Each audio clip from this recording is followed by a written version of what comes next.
Hello, my name is E.E. Igila and I'm excited today to share something with you briefly from my new book titled Becoming a Person of Purpose, Following God's Plan for Your Life series, Volume 1.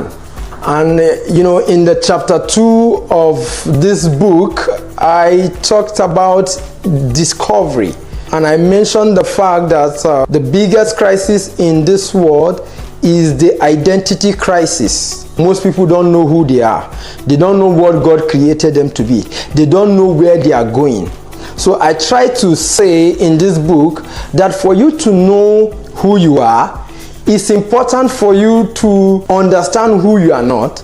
And I gave 10 things you are not.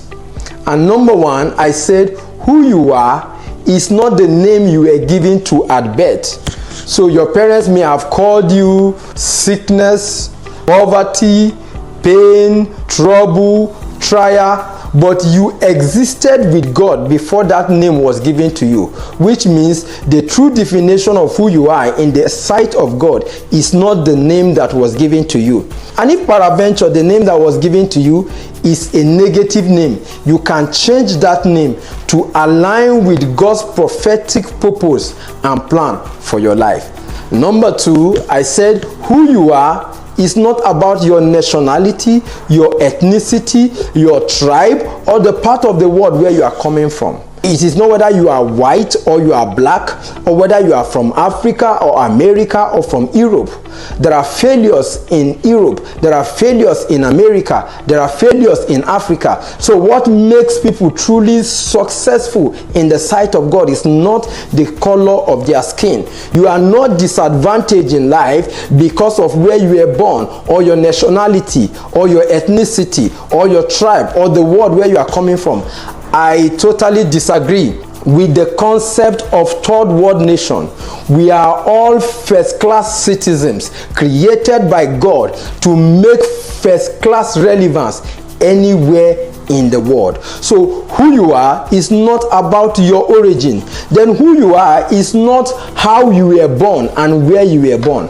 There's nothing like an unwanted child. God wanted you. God planned you. You are not an accidental creation.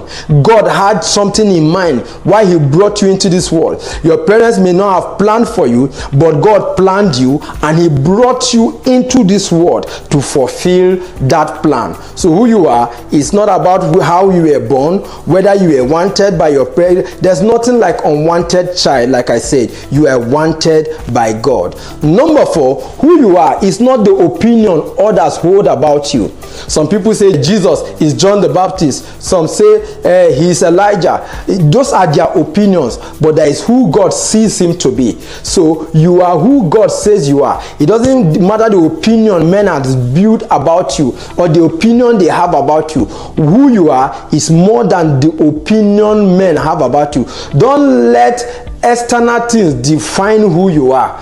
God is the only one who can define who you are, and he sees you as great and has a great destiny for you. Then number 5, who you are is not how much money you have or how much money you have accumulated. Jesus himself said, a man's life does not consist in the abundance of the things that he possesses. So you cannot define a man's life by how much money he has. I have seen so many people who have so much money in their account, in their bank account, but they are bankrupt when it comes to life and destiny. They are poor. In real sense, they are poor. A truly poor man is that man who does not know whose God's purpose and plan for his life is. That man is truly poor. A rich man, a wealthy man is that man who knows what God has called him to be and is living true to that purpose. So money does not define you. Number 6, who you are is not your past. Don't let your past define you. You existed before your past and your mistake.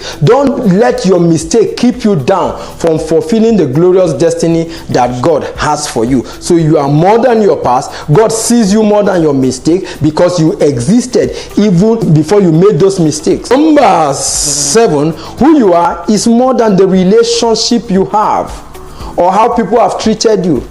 You may not be friends with the president of your nation. You may not be in relationship with the prime minister of your nation. You may not be in a relationship with the governor of your state, but you are in a relationship with the Most High God. So who you are is not about the people. You may not be surrounded by all the popular people in the world, but God sees you as great, and you are great in the sight of God. So who you are is not about the relationship. People may have treated you less than the full potential that God has put inside of you. Just keep marching forward. Just keep releasing your potential, and you will arrive at the glorious destiny that God has for you. Number 8, who you are is not the negative or false belief you hold about yourself. Some people don't think well of themselves. They belittle themselves. They have a very low opinion of their heart. God sees you better than you see yourself. No matter the false belief you have about yourself, those beliefs, those limitations do not define who you are. God sees you as great, and He has a great destiny in front of you. Number 9, who you are is not the vocation that occupies much of your life.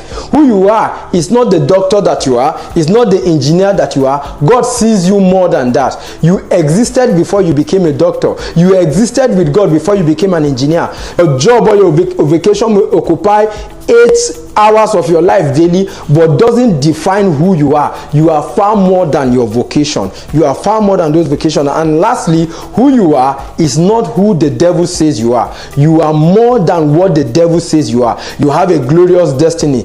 God says, I alone know the plans I have for you. The plan is for good and to give you an expected end. So God has a glorious destiny in front of you. So I look forward to you fulfilling that destiny and becoming all that God created you to be. Hard copies of this book are available. Follow me online, Emmanuel Esugo Igila, on Facebook and other social media platforms. This book will be available on Amazon, soft copy, audio version in the coming days. Thank you so much, and I look forward to seeing you next time.